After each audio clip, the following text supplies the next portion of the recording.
Assalamualaikum warahmatullahi wabarakatuh. Perkenalkan, nama saya Andi Askar, NIM 183104 1085, kelas PJKRD. Baiklah, saya akan mempresentasikan makalah saya yaitu skala pengukuran dan instrumen penelitian. Pertama, skala pengukuran. Skala merupakan perbandingan antara kategori di mana masing-masing kategori diberi bobot nilai yang berbeda. Sedangkan pengukuran merupakan cabang ilmu statistika terapan yang bertujuan untuk membangun dasar-dasar pengembangan tes yang lebih baik sehingga dapat menghasilkan tes yang berfungsi secara optimal, valid, dan reliable. Skala pengukuran merupakan kesepakatan yang digunakan sebagai acuan untuk menentukan panjang pendeknya interval yang ada dalam alat ukur, sehingga alat ukur tersebut bila digunakan dalam penelitian akan menghasilkan data kuantitatif. Macam-macam skala penelitian dalam penelitian. Yang pertama, skala nominal. Skala nominal yaitu skala yang paling sederhana disusun menurut jenis, kategorinya, atau fungsi yang hanya sebagai simbol untuk membedakan sebuah karakteristik dan karakteristik lainnya. Skala nominal memberikan suatu sistem kualitatif untuk mengkategorikan orang atau objek ke dalam kategori, kelas, atau klasifikasi. B. Skala ordinal. Skala ordinal adalah angka yang diberikan di mana angka-angka tersebut mengandung pengertian tingkat-tingkatan. Skala nominal digunakan untuk mengurutkan objek dari yang terendah ke tertinggi atau sebaliknya. Skala interval. Skala interval dapat memberikan informasi yang lebih dibandingkan dengan skala nominal dan skala ordinal. Skala interval mempunyai karakteristik seperti yang dimiliki oleh skala nominal dan ordinal dan ditambah karakteristik lain, yaitu berupa adanya interval yang tetap. Dengan demikian, peneliti dapat melihat besarnya perbedaan karakteristik antara satu individu atau objek dengan lainnya. Skala pengukuran interval benar-benar merupakan angka. D. Skala rasio. Skala rasio pada dasarnya memiliki sifat seperti skala interval, tetapi skala ini memiliki nol mutlak yang dapat menunjukkan ketiadaan karakteristik yang diukur. Panjang, kecepatan, dan berat merupakan contoh skala rasio. Melalui skala ini kita dapat menginterpretasikan perbandingan antara skor. Berbagai skala sikap yang dapat digunakan untuk peneliti, administrasi, pendidikan, dan sosial antara lain. 1. Skala Likert. Skala Likert digunakan untuk mengukur sikap, pendapat, dan persepsi seseorang atau sekelompok orang tentang fenomena sosial. Dalam penelitian, fenomena sosial ini telah ditetapkan secara spesifik oleh peneliti yang selanjutnya disebut sebagai variabel penelitian. Dengan skala Likert, maka variabel yang akan diukur dijabarkan menjadi indikator variabel. Kemudian indikator tersebut dijadikan sebagai titik tolak untuk menyusun item-item instrumen yang dapat berupa pernyataan atau pertanyaan, baik sifat favorable atau positif, bersifat favorable atau negatif. Skala ini menilai sikap atau tingkah laku yang diinginkan oleh para peneliti dengan cara mengajukan beberapa pertanyaan kepada responden. Kemudian responden diminta memberikan pilihan jawaban atau respon dalam skala ukur yang telah disediakan. 2. Skala Guttman. Skala Guttman merupakan skala kumulatif. Jika seseorang menyisakan pertanyaan yang berbobot lebih berat, ia akan mengiyakan pertanyaan yang kurang berbobot lainnya. Skala Gottman mengukur suatu dimensi saja dari suatu yang variabel yang multidimensi. Skala Gottman disebut juga skalogram yang sangat baik untuk meyakinkan peneliti tentang kesatuan dimensi dari sifat atau sikap yang teliti, yang sering disebut dengan atribut universal. Pada skala Gottman terdapat beberapa pertanyaan yang diurutkan secara hierarkis untuk melihat sikap tersebut seseorang. Jika seseorang menyatakan tidak terhadap pernyataan sikap tertentu dari sederetan pernyataan itu, ia akan menyatakan lebih dari baik terhadap pernyataan berikutnya. Jadi skala Gottman ialah skala yang digunakan untuk jawaban yang bersifat jelas, tegas, dan konsisten. 3. Skala penilaian atau rating scale. Skala rating umumnya melibatkan penilaian tingkah laku atau performa seseorang yang hendak diteliti. Dalam skala rating ini, seolah-olah penilai diminta untuk meneliti untuk menempatkan seseorang yang dinilai pada beberapa titik yang telah disusun secara berurutan atau dalam kategori yang menggambarkan tingkah laku seseorang tersebut. Pada skala rating ini, penilaian atau rater diasumsikan bahwa mereka adalah orang-orang yang mengetahui benar tentang tingkah laku individual tersebut. Ada beberapa tipe skala rating yang banyak digunakan sebagai skala pengukuran dalam penelitian. Mereka dapat dikelompokkan sebagai skala rating individual, skala rating kelompok, dilihat dari cara menggambarkannya. Skala rating juga dapat dibedakan menjadi skala grafik dan skala kategori. 4. Skala perbedaan semantik diferensial.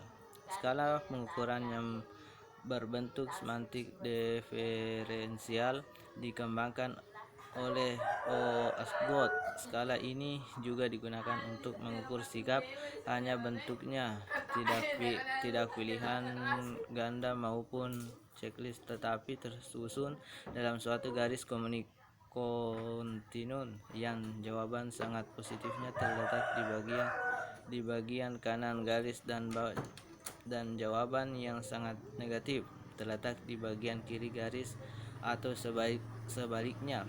Data yang diperoleh adalah data interval, dan biasanya skala ini digunakan untuk mengukur sikap atau karakteristik tertentu yang dipunyai seseorang. Instrumen penelitian. Menurut Suharsimi Arikunto, instrumen penelitian merupakan alat bantu yang dipilih dan digunakan oleh peneliti dalam melakukan kegiatan untuk mengumpulkan data agar kegiatan tersebut menjadi sistematis dan dipermudah olehnya. Sedangkan menurut Ibnu Hajar, instrumen penelitian merupakan alat ukur yang digunakan untuk mendapatkan informasi kuantitatif tentang variabel yang berkarakter atau objektif. Adapun jenis-jenis data yang dimaksud diantaranya data kuantitatif merupakan jenis data yang berkaitan dengan jumlah atau kuantitas yang dapat dihitung atau disimbolkan dengan ukuran-ukuran kuantitas. 2. Data kualitatif merupakan jenis data yang berkaitan dengan nilai kualitas seperti sangat baik, baik, sedang, cukup, kurang, dan lain-lainnya. Jenis-jenis dan ciri-ciri instrumen penelitian. Pertama itu instrumen penelitian untuk meneliti penelitian kualitatif, dan instrumen yang menjadi instrumen atau alat penelitian adalah peneliti itu sendiri. Oleh karena itu, peneliti sebagai instrumen juga harus divalidasi seberapa jauh peneliti kualitatif siap melakukan penelitian yang selanjutnya terjun ke lapangan. Validasi terhadap penelitian sebagai instrumen meliputi validitas terhadap pemahaman metode penelitian kualitatif, penguasaan wawasan terhadap bidang yang diteliti, kesiapan peneliti untuk memasuki objek penelitian, baik secara akademi maupun logistiknya. Yang melakukan validitas adalah peneliti sendiri. Penguasaan teori dan wawasan terhadap bidang yang diteliti serta kesiapan dan bekal memasuki lapangan. Instrumen penelitian untuk penelitian kuantitatif. Dalam penelitian kuantitatif, kualitas instrumen penelitian berkenaan dengan validitas dan reliabilitas instrumen dan pengumpulan data berkenaan ketepatan cara-cara yang digunakan untuk mengumpulkan data. Oleh karena itu, instrumen yang telah teruji validitas dan reliabilitasnya belum tentu dapat menghasilkan data yang valid atau reliable apabila instrumen tersebut tidak digunakan secara tepat dalam pengumpulan data. Instrumen dan penelitian kuantitatif dapat berupa tes. Tes adalah suatu teknik pengukuran yang di dalamnya terdapat berbagai pernyataan, pertanyaan, atau serangkaian tugas yang harus dikerjakan atau dijawab oleh responden. Ditinjau dari bentuk jawaban respon, maka tes dapat dibagi menjadi 3 jenis, yaitu tes lisan, tes tertulis, dan tes perbuatan. Tes tertulis adalah tes yang menuntut jawaban responden dalam bentuk tertulis. Tes tertulis ada 2 bentuk, yaitu bentuk uraian dan bentuk objektif. Angket atau kuesioner. Angket adalah instrumen penelitian yang berisi serangkaian pertanyaan atau pernyataan untuk mencari data atau informasi yang harus dijawab oleh responden. Angket mempunyai kesamaan dengan wawancara, kecuali implementasinya di mana angket dilaksanakan secara tertulis.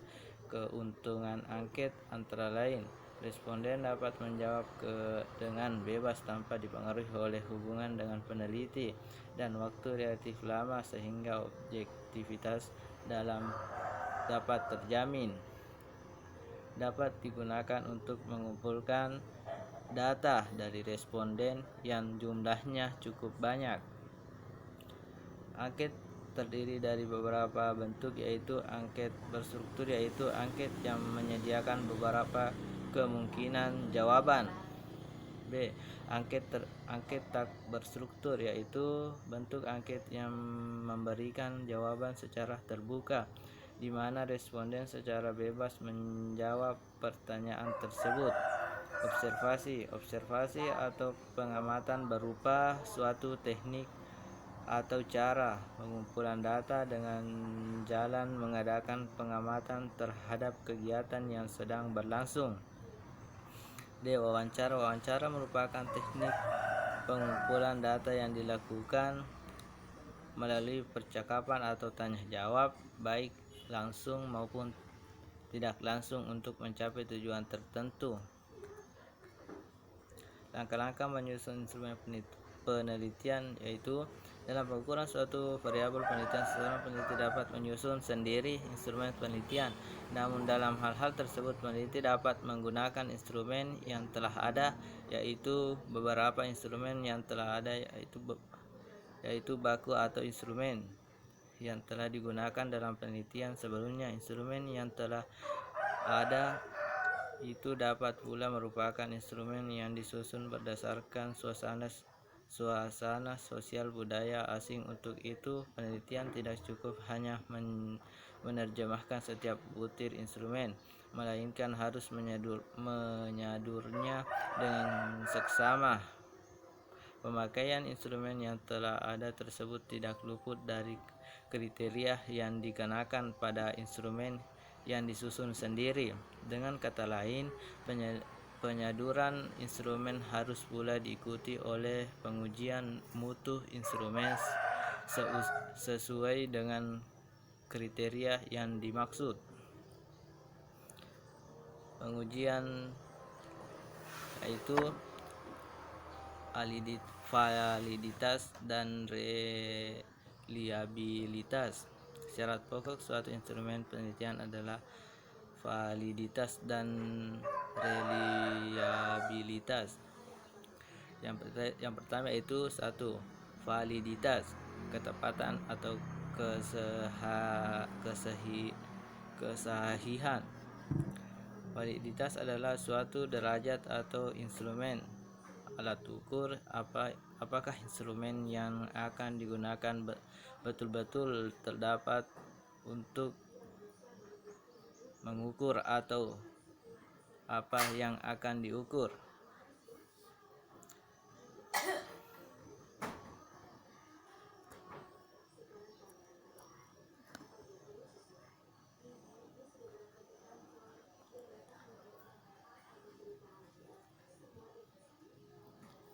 Dalam literatur modern tentang penelitian dan evaluasi banyak dikemukakan jenis-jenis validitas, antara lain validitas permukaan. Validitas ini menggunakan kriteria yang sangat sederhana karena hanya melihat dari sisi muka atau tampang dari instrumen itu sendiri. B.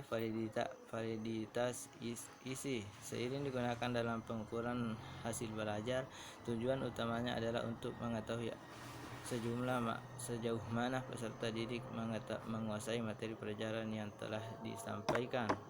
C. Validitas empiris biasanya menggunakan teknik statistik, yaitu analisis korelasi. Hal ini disebabkan validitas empiris mencari hubungan antara skor tes dengan suatu kriteria tertentu yang merupakan suatu tolak ukur di luar tes yang bersangkutan. Validitas konstruk. Konstruk adalah konsep yang dapat diobservasi dan dapat diukur. Validitas konstruk sering disebut validitas logis. Validitas konstruk banyak dikenal dengan digunakan dalam tes-tes psikologis untuk mengukur gejala perilaku yang abstrak seperti kesetiakawanan, kematangan emosi, sikap emosi, minat, dan sebagainya. E. Validitas faktor. Dalam penelitian sering digunakan skala pengukuran tentang suatu variabel yang terdiri atas beberapa faktor. Faktor-faktor tersebut diperoleh berdasarkan indikator dari variabel yang diukur sesuai apa yang terungkap dalam konstruksi teoritisnya. Meskipun variabel terdiri dari beberapa faktor, prinsip homogenitas untuk keseluruhan faktor halus tetap dipertahankan sehingga tidak terjadi tumpang tindih antara satu faktor dan faktor lain. 2. Reliabilitas atau ketetapan atau keajakan. Suatu instrumen dapat dikatakan reliabel jika selalu memberikan hasil yang sama jika diujikan pada kelompok yang sama pada waktu atau kesepakatan yang berbeda. Menurut perhitungan produk Maman dari Person, ada 3 macam reliabilitas, yaitu koefisien yang pertama A. Koefisien stabilitas atau jenis reliabilitas yang menggunakan teknik tes retest, yaitu memberikan tes kepada sekelompok individu kemudian diadakan pengulangan tes pada kelompok yang sama dengan waktu yang berbeda. B. Koefisien ekuivalen adalah jika mengorelasikan 2 buah tes yang paralel maka pada kelompok dan waktu yang sama. Koefisien konsistensi internal adalah reliabilitas yang didapat dengan jalan mengkorelasikan 2 buah tes dari kelompok yang sama tetapi diambil dari butir-butir yang bernomor genap untuk tes yang pertama dan butir-butir bernomor ganjil untuk tes yang kedua. Kesimpulan, Skala pengukuran merupakan kesepakatan yang digunakan sebagai acuan untuk menentukan panjang pendekatannya interval yang ada di dalam alat ukur, sehingga alat ukur tersebut jika digunakan akan menghasilkan data kuantitatif.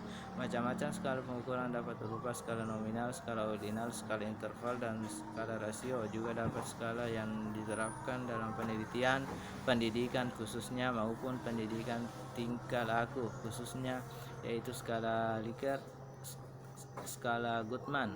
Sebenarnya penelitian merupakan alat bentuk yang digunakan oleh peneliti dalam melakukan kegiatan untuk mengumpulkan data agar kegiatan tersebut terjadi sistematis dan permudahan olehnya. Jenis-jenis instrumen penelitian ada dua, yaitu instrumen penelitian untuk meneliti kualitatif dan instrumen penelitian untuk meneliti kuantitatif. Instrumen dalam penelitian kuantitatif terdapat berupa tes, angket, wawancara, dan observasi. Salah satu langkah-langkah penting dalam menyusun instrumen sendiri adalah melakukan uji coba perangkat instrumen, dan syarat pokok suatu instrumen penelitian adalah validitas dan reliabilitas.